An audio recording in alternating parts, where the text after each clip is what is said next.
Hi friends, welcome to Telugu defence news. Defence security board air force 60 Ghatak యూసీఏవీస్ని కొంటామని తీసుకెళ్లిన ప్రపోజల్కి క్లియరెన్స్ ఇచ్చింది. ఈ డిఫెన్స్ సెక్యూరిటీ బోర్డ్ మీటింగ్ అనేది డిఫెన్స్ సెక్రటరీ నేతృత్వంలో జరుగుతుంది. తర్వాత డిఎసి అంటే డిఫెన్స్ మినిస్టర్, ఫైనల్గా సిసిఎస్ ప్రైమ్ మినిస్టర్. ఈ ఘాతక్ యూసీఏవీని డిఆర్డిఓనే డెవలప్ చేస్తుంది. అయితే ఇక్కడ పాయింట్ ఏంటంటే ఎయిర్ ఫోర్స్ ఏదైనా వెపన్ డెవలప్మెంట్ పూర్తయ్యాక లేదా టెస్టింగ్లో లాస్ట్ ఫేజ్లో ఉన్నప్పుడే నెంబర్స్ గురించి ప్లాన్ చేస్తుంది. Tejas mark 2 AMCA fighter jets, Kusha air defence systems లాంటి హై టికెట్ ప్రాజెక్ట్స్ విషయంలో మాత్రమే నెంబర్స్ గురించి ముందే ప్లాన్ చేస్తుంది.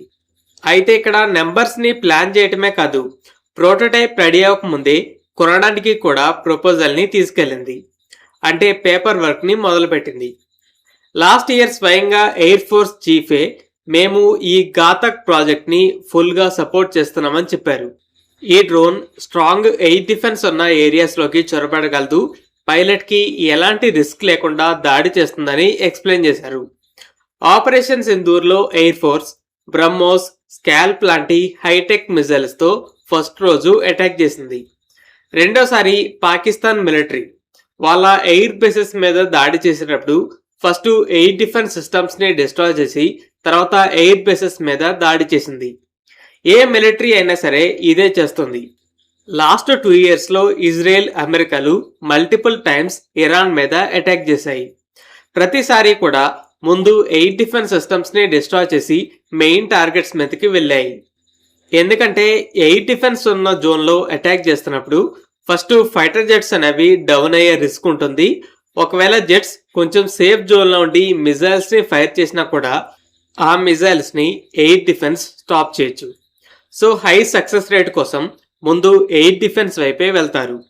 అయితే ఎయిర్ డిఫెన్స్ని డిస్ట్రాయ్ చేయడం కూడా అంత ఈజీ కాదు. రెడార్స్ ఎలా వర్క్ అవుతాయో ఇంతకుముందు వీడియోస్లో క్లియర్గా ఎక్స్ప్లెయిన్ చేశాను. ఇవి సర్వేలెన్స్ మోడ్లో ఉన్నప్పుడు వాటి లొకేషన్ని కనిపెట్టలేరు. ఏదైనా టార్గెట్ డిటెక్ట్ అయ్యాక ట్రాకింగ్ మోడ్లోకి వెళ్ళినప్పుడు మాత్రమే లొకేషన్ తెలుస్తుంది. సింధూర్లో ఎయిర్ ఫోర్స్ ముందు డెకాయ్ డ్రోన్స్ని పంపింది. పాకిస్తానీ ఎయిర్ డిఫెన్స్ సిస్టమ్స్ అవి ఫైటర్ జెట్స్ అనుకుని వాటిని ట్రాక్ చేస్తున్నప్పుడు ఇజ్రాయెల్ నుండి కొన్న హరోప్ యాంటీ రేడియేషన్ డ్రోన్స్ అనేవి వాటిని డిస్ట్రాయ్ చేశాయి. సో మిషన్ సక్సెస్ అయింది. కానీ అన్నిసార్లు ఇలానే జరుగుతుందని గ్యారంటీ లేదు. పాకిస్తాన్ కూడా ఇదే స్ట్రాటజీని వాడింది. మనం టెర్రర్ క్యాంప్స్ మీద దాడి చేశాక రిటాలియేషన్లో హై ప్రయారిటీ టార్గెట్ అనేది S-400. పాకిస్తాన్ కూడా డ్రోన్స్ని లాంచ్ చేసింది.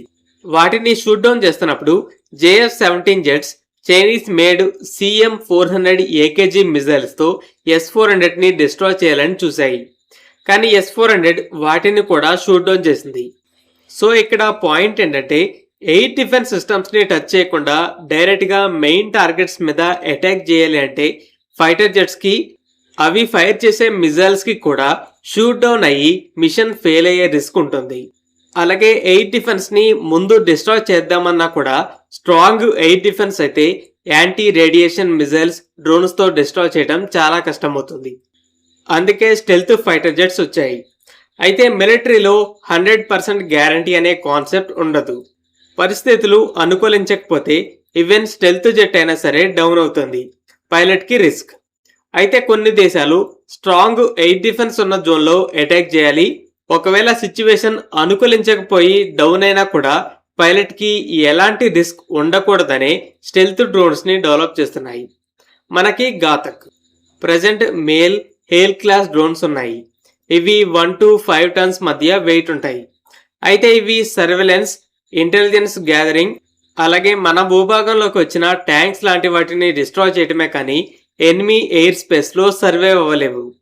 అందుకే రీసెంట్ వార్స్లో ఇలాంటి చాలా డ్రోన్స్ షూట్ డౌన్ అవటం చూస్తున్నాం.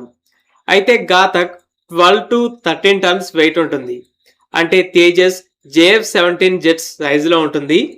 అలాగే south Korean FA-50, Russian Yak-130 కంటే కొంచెం పెద్దగా ఉంటుంది. రెడార్స్ గుర్తించకుండా B-2 బాంబర్లనే ఫ్లయింగ్ వింగ్ డిజైన్ ఉంటుంది. ఒక మినీ స్టెల్త్ బాంబర్లా పనిచేస్తుంది.